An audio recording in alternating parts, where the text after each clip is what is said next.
Hello and welcome back to another ProGuides video. Have you watched our first video in this series? Make sure you go to that one first before you make a second checklist for this video.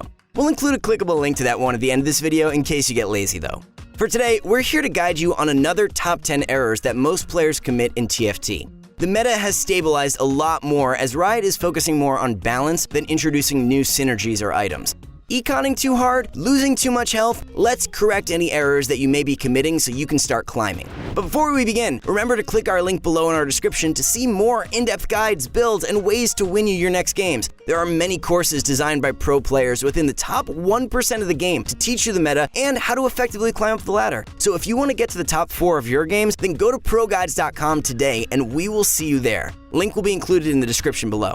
So back to today's video, starting with number 1. You're not hyper-rolling until it's too late. 50 gold with that extra interest of 5 just sounds so amazing, right? Yet before you know it, you're down to 20 health before you decide to get your power spike.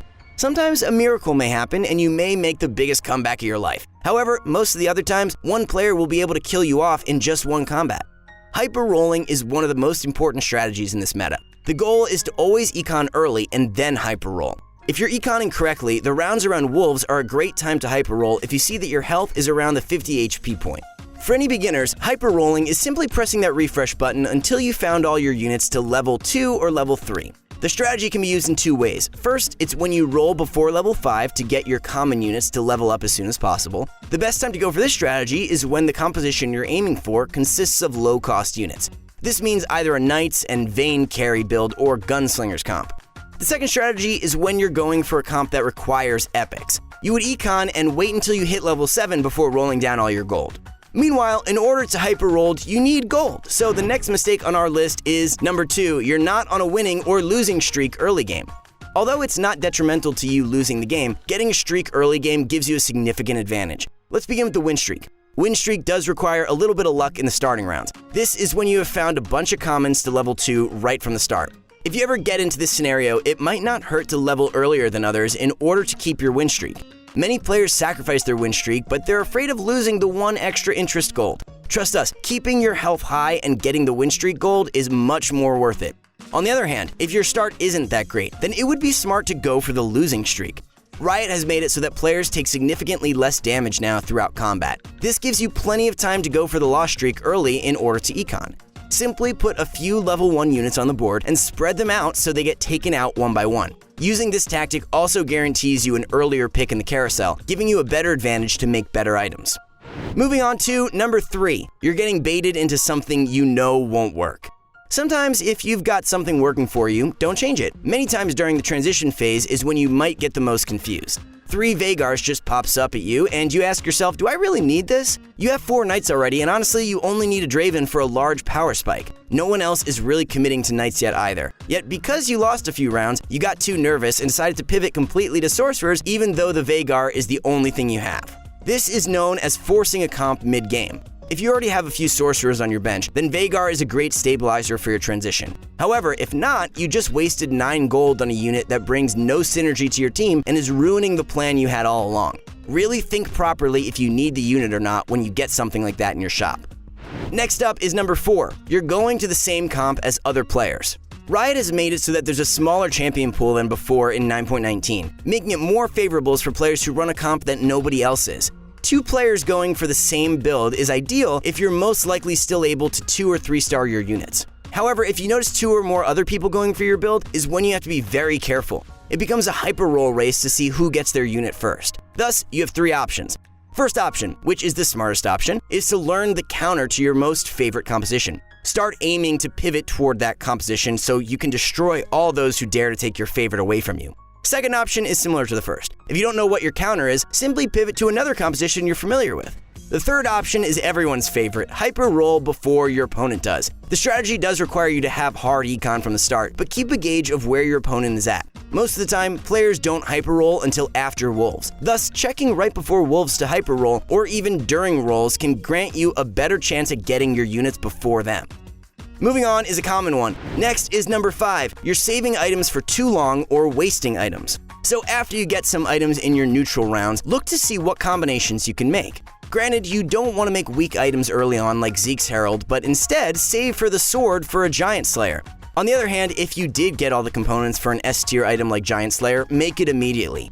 There's also some early game items that can give you a big advantage at obtaining a weak item. For example, Luden's Echo on a Lucian dominates the rounds. Even though Luden's Echo may not be a strong item late game, it's an early start to keep your health high and it's so worth it.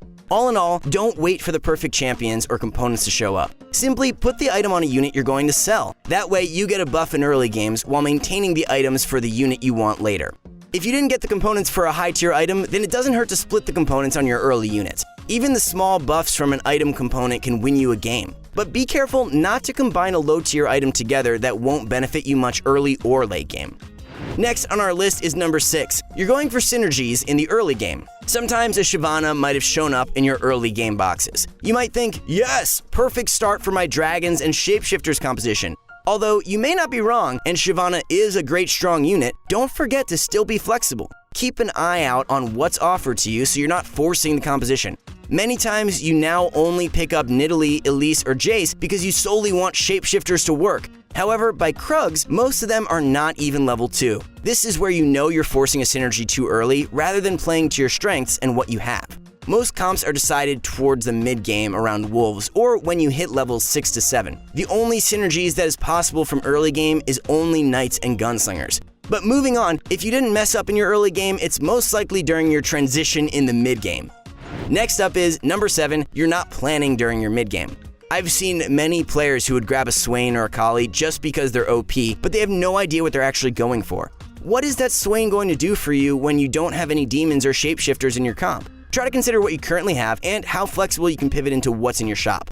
For example, having a Kennen already means that going for elementals would be a great idea if you find a brand. Even if you're unsure, try to limit yourself to a few possibilities. Don't waste your economy just because you're wishy-washy on what you want to do.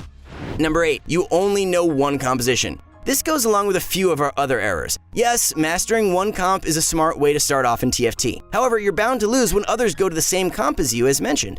Other scenarios include when your counter composition is also popular, or when the meta changes and your only comp gets nerfed. This was especially prevalent in the last 2 patches. First, it was Void Sins, then it was Wild Sins. We had many people telling us that spamming that one composition got them from Iron to Plat, but when the patch changed, they're now lost and demoting like crazy. We mentioned this advice in our previous videos too, but try to familiarize yourself with at least 3 comps. Especially when a new patch hits, experiment a few comps in normals before committing to it in ranked.